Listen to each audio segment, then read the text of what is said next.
fazer a leitura em Efésios 5. Efésios 5, eu vou ler do versículo 15 ao 18.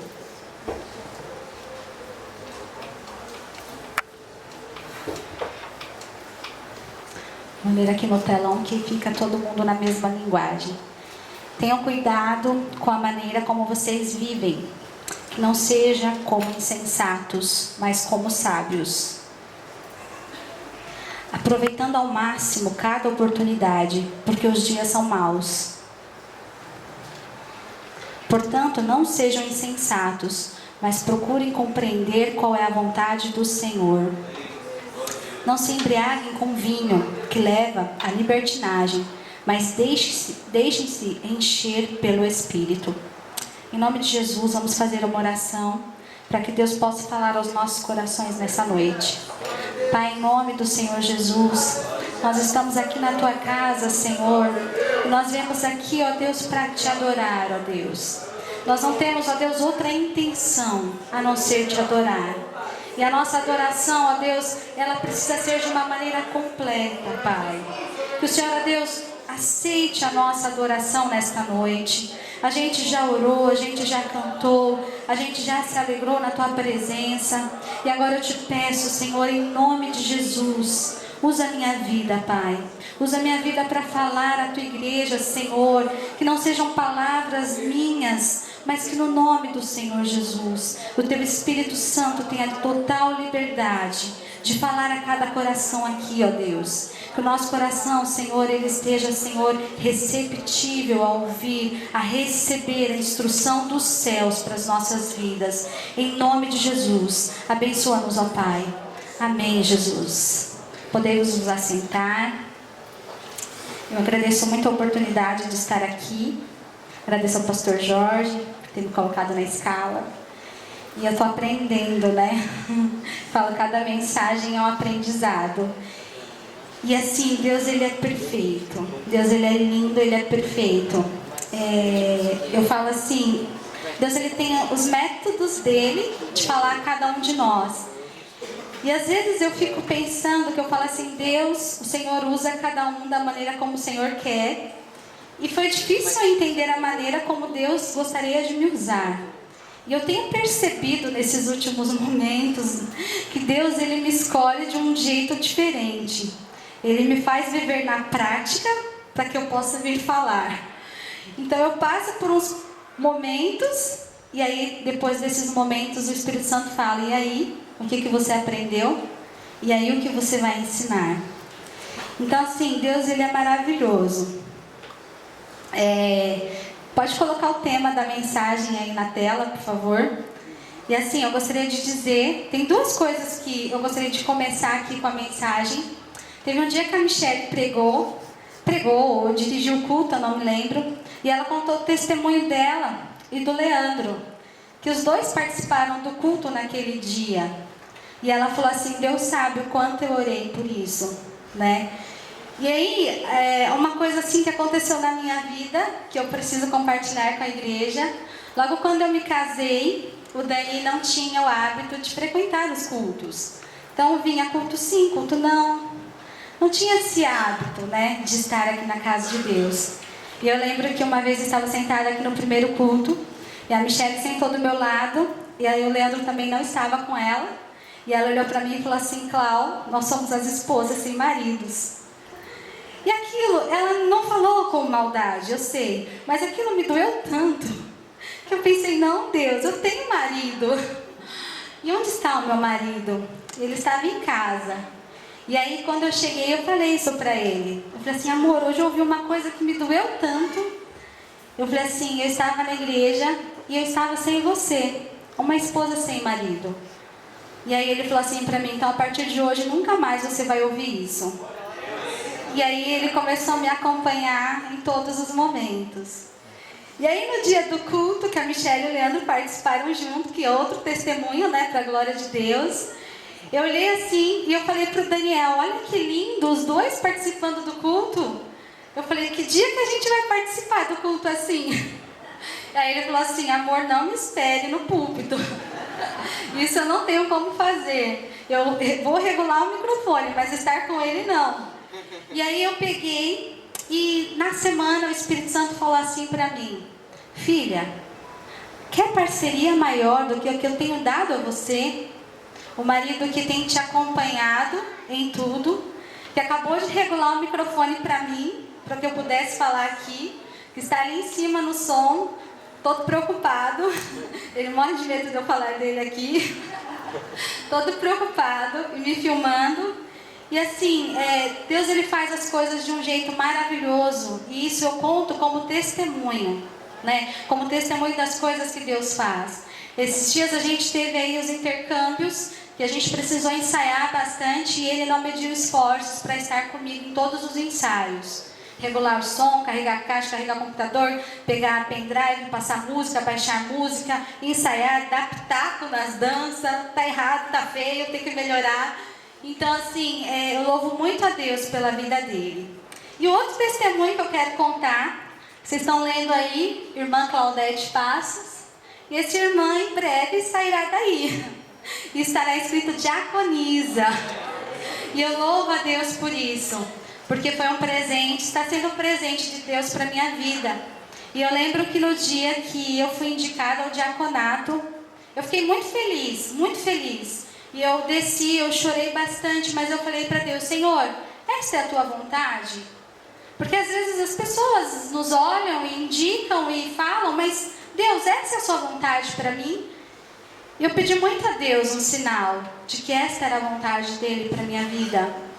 E as aulas têm sido, eu chego em casa e começo a contar as aulas para o Dani, e as aulas têm sido bênção para as nossas vidas, né? Coisas que a gente faz o tempo todo na igreja, mas a gente tem coisas que eu estou aprendendo lá, né?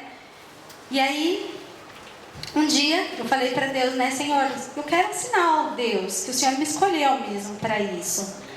E aí eu lembro que eu fui viajar para o interior, fui para casa das minhas tias, e aí as minhas tias falaram: nossa, eu fiquei sabendo que você vai ser diaconisa, que felicidade. E aí a minha tia começou a chorar, me abraçou e falou assim: eu estou muito feliz. E eu fico imaginando como a sua mãe estaria se ela estivesse aqui. Aí eu falei assim: acho que ela estaria muito feliz também. E passou. E aí estávamos na aula, um dia, e aí o pastor Jorge falou assim: vocês estão preparados para a consagração de vocês? E aí, eu sabia que aconteceria, né, em algum momento. Aí o pastor falou assim: olha, vai ser em setembro. Quando ele falou em setembro, meu coração deu um choquezinho.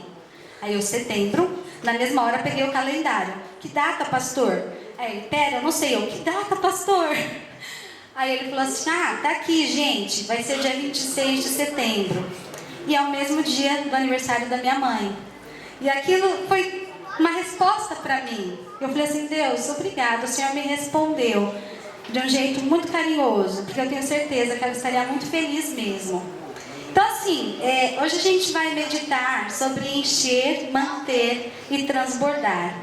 E o texto que a gente leu aqui, a instrução da palavra de Deus para cada um de nós, é que sejamos cheios do Espírito de Deus.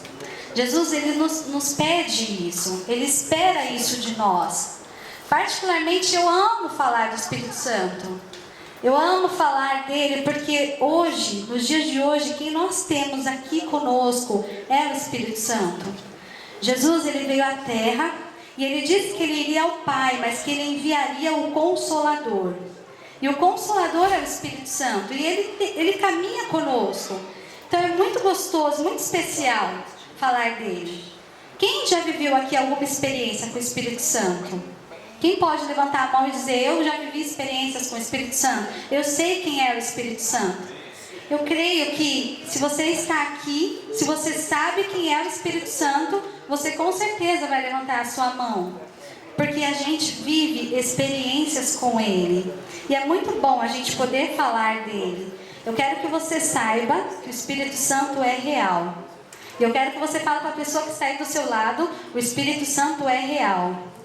O Espírito Santo, ele é real. E ele é tão real que ele está aqui presente no nosso meio. Amém? Você pode acreditar nisso, você pode sentir isso, que ele está aqui conosco. E é engraçado que com Deus não existem coincidências. Não há coincidências com Deus. tudo é confirmação dele e tudo acontece de acordo com o que ele quer. No sábado passado que eu dirigi o culto, eu até comentei que eu havia iniciado uma campanha particular minha com Deus para que eu pudesse ser cheia dos frutos do Espírito. E aí eu comecei essa campanha e aí logo quando começou o mês, a gente começou com um tema sobre o Espírito Santo. E aí você pode dizer que o pastor Jorge escolheu falar do Espírito Santo, mas o pastor Jorge é apenas um instrumento nas mãos de Deus, e é Deus quem conduz a igreja. Então Deus determinou que este mês nós meditássemos no Espírito Santo. E aí é muito gostoso falar desse Espírito. E aí quem é o Espírito Santo? Quem é o Espírito Santo? As pessoas às vezes usam símbolos para representar o Espírito Santo. Uma pomba, um vento, um arrepio, um momento, um sentimento, uma emoção. E aí vão usando várias coisas para simbolizar o Espírito. Mas eu quero que você saiba que o Espírito Santo, ele é uma pessoa. Ele é a terceira pessoa da Trindade. É Deus Pai, Deus Filho e Deus Espírito Santo. Então ele é Deus. Ele é Deus. E ele não é um deusinho ou um Deus inferior a Jesus. Mas os três são Deus. Da mesma proporção, eles são Deus. E ele tem uma função aqui na terra. Ele tem a função que Jesus nos disse, que ele deixaria o Consolador. E aí eu fui pesquisar o que é Consolador. O que é ser Consolador? E o Consolador é aquele que veio para aliviar, para amenizar, para confortar a aflição. Então olha só, quem nós temos, né? E a gente está vivendo uma época, é até engraçado, né? A gente tá vivendo uma época, o mundo está evoluindo tanto, e cada dia a gente vê pessoas vazias. Cada vez mais as pessoas estão mais vazias. Eu acho engraçado porque com tanta tecnologia, com tanta coisa, existe um vazio nas pessoas que nada supre. E eu acredito que esse vazio ele tem aumentado cada vez mais. Porque a ansiedade do homem tem ficado cada vez maior.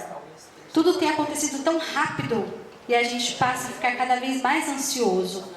E aí com essa ansiedade toda, a gente vê pessoas deprimidas. A gente vê pessoas vazias. A gente vê pessoas carentes. A gente vê pessoas necessitadas. E aí a palavra de Deus, ela diz assim, que não é para a gente se embriagar com vinho, mas que é para a gente se encher desse Espírito. E aí uma pessoa, quem já viu uma pessoa aqui embriagada? Uma pessoa embriagada, ela não tem controle da vida dela. É engraçado que eles falam, né, que depois eles, eu sei o que eu fiz. Sabe nada. Fez coisa, passou o maior papelão, né? Tá fora de controle, não sabe nem o que tá fazendo, ri à toa, chora à toa, ou briga à toa, ou dorme. Cada um tem uma reação. Mas a palavra diz que não vos embriagueis, porque quando você se embriaga, você perdeu o controle da sua vida. Mas que você se encha do Espírito, e quando você se enche do Espírito, você também perde o controle da sua vida. Mas você entrega esse controle nas mãos de Deus, daquele que te criou, daquele que te formou, daquele que te fez, e que é Ele que começa a governar a tua vida, direcionar os teus passos. É esse Espírito que passa a ter o controle sobre a nossa vida. E não há controle melhor, né? Não há controle melhor. O Espírito Santo, como a terceira pessoa da Trindade, é o primeiro passo para que a gente seja cheios. É entender que Ele é uma pessoa e que Ele está conosco. Então, como pessoa que Ele é, nós devemos o quê? Desenvolver um relacionamento com Ele. Qualquer pessoa que a gente conhece, se você não conversar, se você não parar para se relacionar, vai ser apenas uma pessoa que você viu, ou uma pessoa a quem alguém falou sobre ela, mas que você não conhece. Então qualquer relação, para ela se tornar íntima, você precisa investir tempo com a pessoa. Você precisa investir tempo com ela. E aí a gente precisa ter tempo para essa relação, para que ela se desenvolva. A gente precisa querer, desejar, a gente precisa buscar essa intimidade. a gente precisa disponibilizar tempo. E tempo hoje é algo muito precioso. Ninguém mais tem tempo para nada. É engraçado. Tá todo mundo correndo o tempo todo. E cada um na sua vida, na sua agitação. E é cada vez... os dias estão abreviados, né? Quando eu era criança, acho que é porque eu também não fazia nada, parecia que o dia durava uma eternidade. Hoje o dia passa muito rápido. Final de semana já acabou. Domingo chegou ao final. E amanhã começa tudo de novo. E aí a gente corre, corre e corre. E aí a gente tem que gastar tempo com a casa, com o trabalho, com os estudos, com o namoro, com o casamento, com a esposa, com o marido, com filhos, com a casa, com comida, com trabalho e... Meu Deus, dá para fazer tudo isso em um dia? A gente faz, né? A gente faz e faz muita coisa. E a gente faz tanto mais que aí a gente arruma tempo pro Facebook, a gente arruma tempo pro WhatsApp. O WhatsApp é uma coisa agora, né? Jesus, tem hora que eu falo, Senhor amado, arrumaram mais um canal aí para tirar comer um pouco mais do nosso tempo. E aí a gente tem tempo para ir para academia, afinal a gente